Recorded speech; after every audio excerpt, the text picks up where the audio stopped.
remember, inerrancy means that the Bible's inerrant in all that it teaches. And we have to take it in the sense that an ancient reader would have taken it. I believe in inerrancy. I have no doubts about the resurrection, things like that. However, I've come to a spot lately with the genealogies you made reference to. In Matthew 1 and in Luke 3, the genealogies of Christ are very different at points. They diverge. And it seems there's so many different voices with so many different opinions about whose genealogy is what.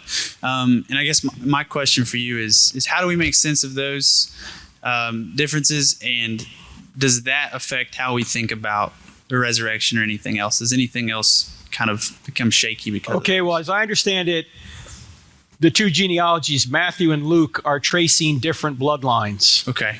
One is tracing Mary's bloodline and the other is tracing Joseph's bloodline. Okay. So they're going to be different. Secondly, there's a book out there that my co-author wrote called The Big Book of Bible Difficulties by Norman Geisler and Thomas Howe, both professors at our seminary. Dr. Geisler's since passed on, but Thomas Howe is still there.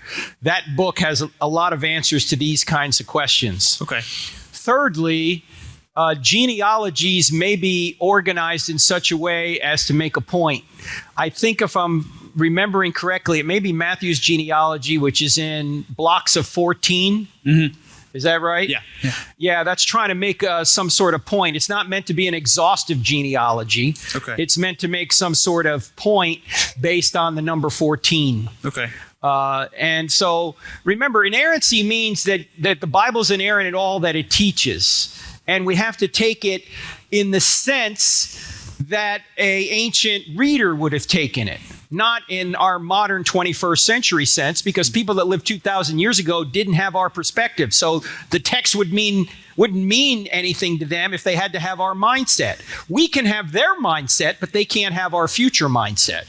Okay. So we have to bring ourselves back to the time of the writing to try and understand what the writing means. Okay. And that's going to be true of any revelation. If God's going to have a consistent revelation, He's got to make it comprehensible to every period of time. And so that's why you got to put yourself back in the mind at the time of the writing. Okay. All right. Thank you. All right. Thanks a lot, Anthony.